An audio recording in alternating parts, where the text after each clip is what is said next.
Hello, and welcome to the Decent Ideas podcast, where decent needn't necessarily mean polite in an indecent time, nor should it mean perfect for obvious reasons. What it must mean is fitting and suitable to that time. I'm Terence. So, we've talked at length at this point in the podcast about armed conflicts around the world and our part in them in a lot of cases. And as it stands in 2021, the first and third most deadly armed conflicts are the Afghanistan conflict, which has over 41,000 deaths. And that conflict is ongoing, despite the fact that the U.S. has stated that it is withdrawn, so to speak, from the conflict. And then the third most deadly armed conflict is the Yemeni Crisis, which has over 13,000 deaths this year. And that one, we've said that we will remain supportive of Saudi Arabia's defense, as well as continue to engage militarily with ISIS and Al Qaeda targets in the region, presumably as they emerge or are fed to us via U.S. intelligence. By contrast, we have, as we've discussed before, the state of apartheid, and I know that that's political to call it that, and I'm happy always to defend that position. But I retain the position that there is an apartheid state in Israel. But comparatively to, those two conflicts I just mentioned, the conflict in Israel has comparatively few deaths this year, only 384. And that brings us to the state of what's going on in Xinjiang, the Xinjiang province of China, which, depending on who you ask, is considered a cultural genocide, a full genocide, if you will, a campaign of forced assimilation, and an instance of ethnic cleansing. And the use of those terms, as with so many things, is politicized and therefore is being used in many cases, if not most cases, to a political end. How you choose to define a conflict to some extent dictates what the at least perceived appropriate response is, right? And so I wanted to sort of pick apart a little bit through definition, as I sometimes like to do, the terms that have been used with regard to the Xinjiang conflict and use that as kind of background for a discussion of what is going on there as a case study for basically humanitarian crises, what counts or doesn't count or shouldn't count or should count as a genocide, and so on and so forth, and use that as a way to sort of discuss, as a way in to discuss how we should view this crisis. And by the way, I would be remiss if I didn't mention that there are many on the left that don't even really think this crisis is worthy of our attention. And I am willing to put myself out there and say I do believe indeed that it is worth our attention, and I'll get into why. But so first, to define some terms. So genocide literally means the killing of an ethnic, national, religious, or racial group, the eradication of it from the face of the earth, right? That is, and we look to, some quintessential examples. I should say the literal or attempted killing of an ethnic, national, religious, or racial group. We don't say that the Holocaust, basically in a sort of weird semantic way, an attempted genocide is treated like a genocide, and I think rightly so. But so, interestingly, though, if you look at the Genocide Convention, which was enacted by the UN General Assembly and unanimously adopted in December of 1948, it has a bit more of a legalese, if you will, definition for genocide, right? So how it defines it is an act committed with intent to destroy in whole or in, and I'll add here, substantial part, such a group, like an ethnic, national, religious, or racial group. And this can be done by, as it continues, killing, causing serious bodily or mental harm, deliberately inflicting on the group conditions calculated to bring about their destruction, imposing measures intended to prevent births within the group, or forcibly transferring children of the group to another group. So obviously, when you define it that way, it's a lot broader definition. And so that can be used to call things genocide that you might not call genocide in a literal interpretation of the term, right? So cultural genocide is the second term. And so this is, defined as kind of a component of genocide as distinct from, I guess you'd call it a full genocide. And this term comes from the coiner of the term himself and the coiner of the term genocide, Raphael Lemkin, who initiated the Genocide Convention in response to the Armenian genocide, albeit a couple of decades later. Right, and so as a component of genocide, a cultural genocide is an act or measure designed to destroy an ethnic or national group's culture by destroying spiritual, national, and cultural artifacts. And you can probably sort of broaden the term slightly to include it, artifacts in the minds of people, right? The way that people behave in society, their cultural actions, if you will, within a society. So the third term would be ethnic cleansing. So this one's slightly more obvious, generally speaking, although often, again, politicized, right? So this is sort of defined as the forced removal of an ethnic, racial, or religious group from a given area with an intent to make the region homogenous. And then sort of the fourth term, which is a bit less severe, I guess, in terms of the scale here, if you will, is forced assimilation, which is involuntary assimilation of a religious or ethnic minority group, making them adopt language, customs, values, ideology, etc. of the dominant culture. All right, two more. So internment or concentration camps, those two terms are often used synonymously. Although, again, there's some politicization around whether you call it one or the other. One might sound more severe in some cases, but I digress. So the process of internment or concentration in a camp would be the confinement to a place without charge or intent to charge, a crime. And then the last term that I'd like to present is re-education, right? So some have called what's going on in Xinjiang the use of re-education camps, right? And I'd sort of add a kind of caveat to that, by which I mean that it's really a synonym for brainwashing, right? Which was coined literally from the translation of the Chinese term, which was part of the Chinese Communist Party campaign of quote unquote thought reform in the 1950s. So I bring all these to the fore to kind of, like I say, lay the groundwork a bit for this discussion, to lay the groundwork for how we should feel, right? How we should consider the what has gone on in Xinjiang, right, with the Uyghur population. But I also thought it was worthwhile to sort of compare it to some ways that the United States has historically, at least, acted, perhaps not comparably, but has acted in a manner that shares several characteristics, shall we say. And so the two instances that come to mind are the Japanese American internment camps, which interned a total of about 120,000 Japanese Americans during World War II. And then the other example that I feel like is relevant is the Guantanamo Bay detention camp. Right. So over the course of its use, which remains in use today, this is wholly morbid, but I just sort of looked it up, and it says in Google that the hours of operation that is currently open. The Guantanamo Bay detention camp is currently open. So, like I say, 780 people have been detained over the course of its history, and like I say, it's still open today.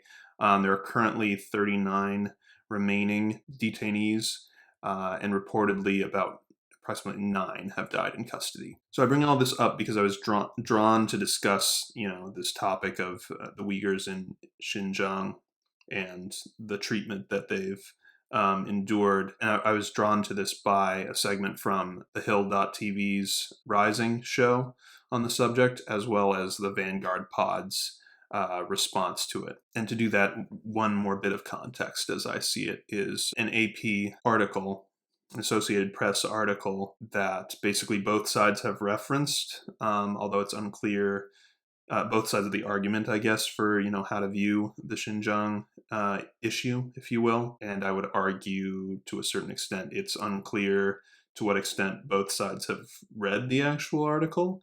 But in any event, it's by the author's name is, I'm going to do my best to pronounce this, Daku Kang. And so I'm just going to read a couple little excerpts from it, and I'll post the link in the description for you to check it out. So here's the first excerpt. 4 years after Beijing launched a brutal crackdown that swept up to 1 million or more Uyghurs and the other mostly Muslim minorities into detention camps and prisons, its control of Xinjiang has entered a new era. Chinese authorities have scaled back many of the most draconian and visible aspects of the region's high-tech police state. The panic that gripped the region a few years ago has subsided considerably, and a sense of normality is creeping back in. But there's no doubt about who rules, and evidence of the terror of the last 4 years is everywhere. It's seen in Xinjiang's cities, where many historic centers have been bulldozed and the Islamic call to prayer no longer rings out. It's seen in Kashgar, where one mosque was converted into a cafe and a section of another has been turned into a tourist toilet. It's seen deep in the countryside, where Han Chinese officials run villages, and it's seen in the fear that was ever present just below the surface on 2 rare trips to Xinjiang I made for the Associated Press, I being the author, one on a state-guided tour for the foreign press. A bike seller's eyes widened in alarm when he learned I was a foreigner. He picked up his phone and began dialing the police.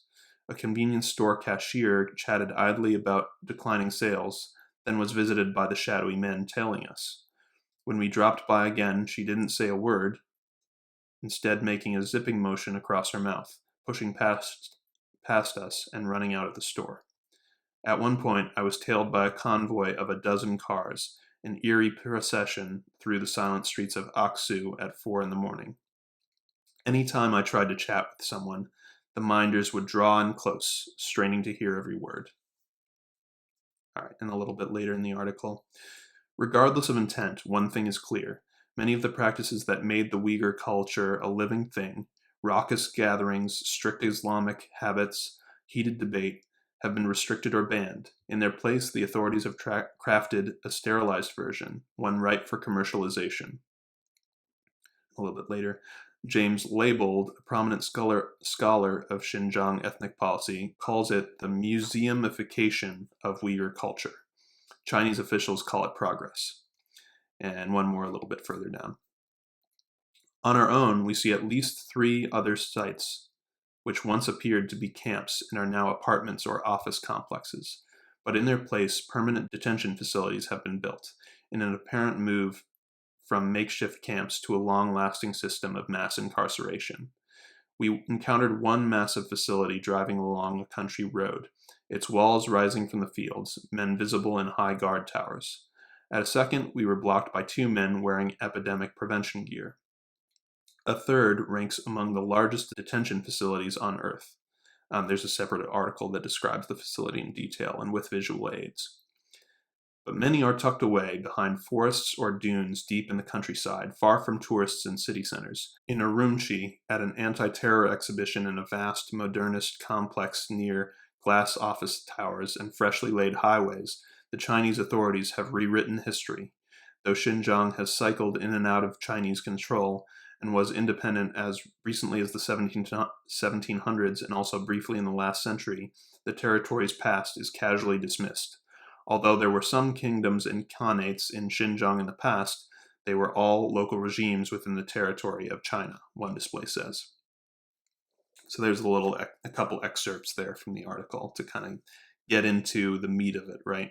And by the way, just for a little bit of historical context, the Xinjiang province, or at least large parts of it, were conquered by the Chinese Qing dynasty in 1759. There were revolts in the 1860s and 70s, only to lose again at the end of the 70s.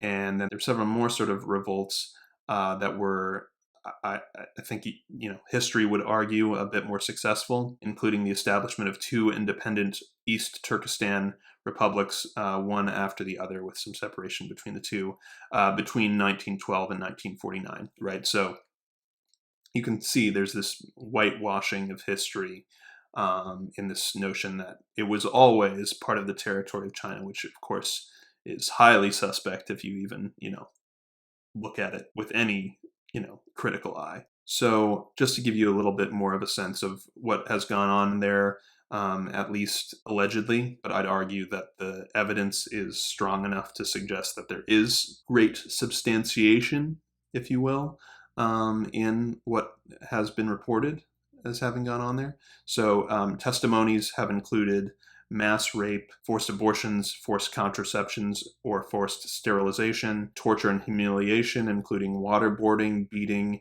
and requiring the use of toilets that are in front of security cameras, as well as forced labor, especially for processing cotton into finished goods. And additionally, during the height of the camps, it was considered one of the most heavily policed regions in the world. But the narrative I've quoted above suggests it's just less invasive now. In addition, I would note that there have been independent reports of the camps and their actions, including by the New Lines Institute for Strategy and Policy, which cited analysis of over 50 experts on human rights and international law. And so, I guess it gets to the point where we defined all these terms, right? And my personal sense is that some of these terms are too weak and some are too strong. And the reality is somewhere in the middle.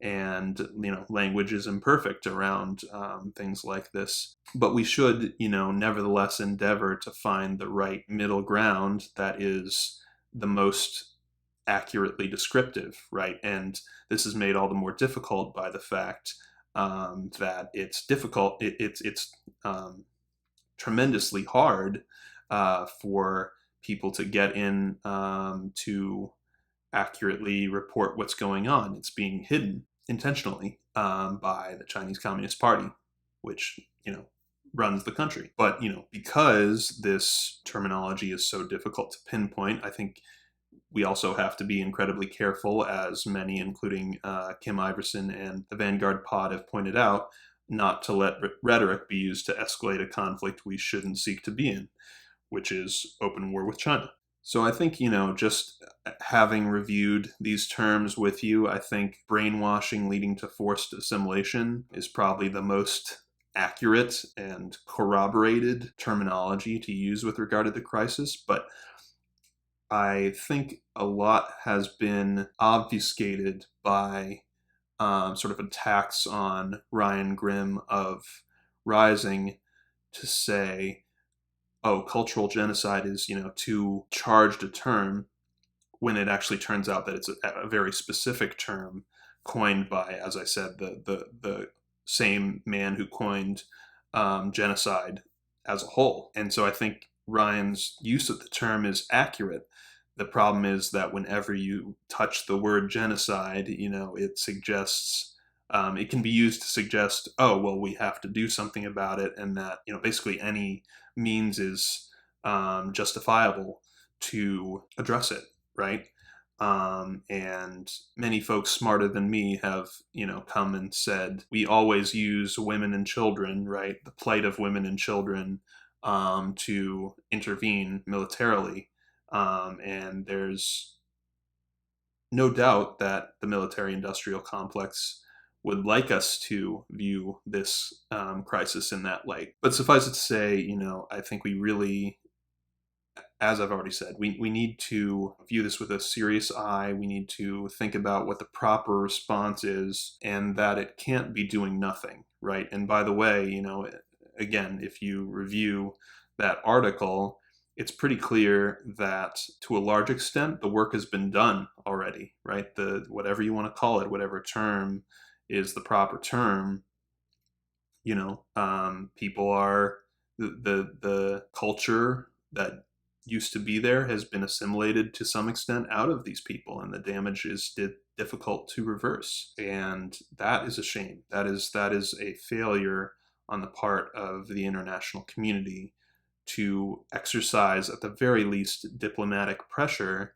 to say this is not okay. We won't allow this. And I brought up what happened in what has happened in Afghanistan and Yemen and the Israel-Palestine conflict, because these are areas that we chose to intervene in on one side or the other. I'd argue often on the wrong side, or on the wrong side too much and not enough on the side that I think, needs our help more. And, all caveats aside about, intervention being warranted in certain circumstances, albeit with a strong coalition of other countries that support the right things, right?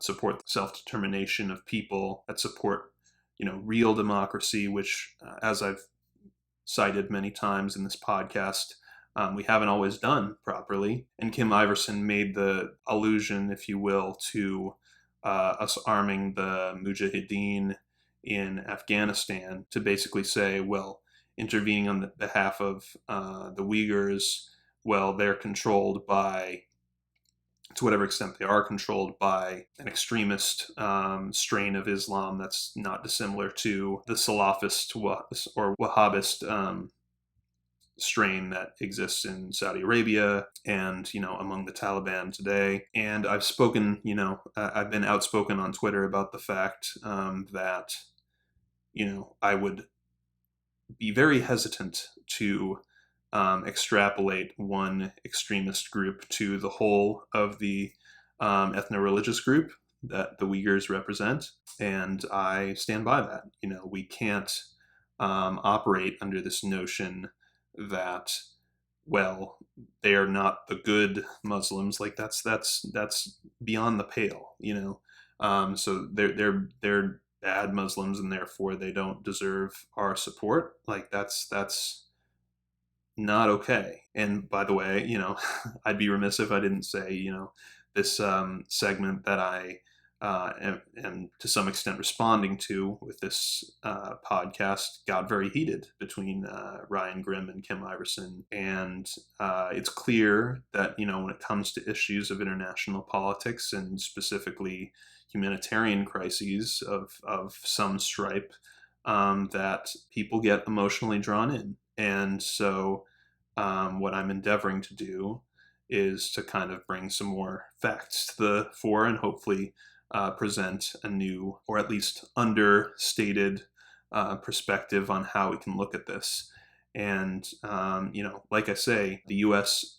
historically and in an ongoing fashion has not been the best ally of democracy, of supporting people that need support. Like I said, we've interned Japanese Americans, and that was wrong, right? And we've tortured what we see as extremist Muslims or extremist Islamists, I should say. We've detained extremist Islamists and tortured them, and there's no real concrete evidence that doing that has produced material positive gains for us in the war on terrorism, which I would argue is, and I have argued on this podcast, is a fool's errand in and of itself. We can do better, right? And so, as I think Ryan Grimm said, we can walk and chew gum at the same time, right? There are ways to handle this crisis appropriately, recognizing, by the way, that the military-industrial complex wants us to go to war, thrives off of it, makes millions and millions of dollars off of it, but we don't need to permit that, right? And by the way, I've talked at length on this podcast about my views on government decentralization in the U.S. through decentralizing the federation.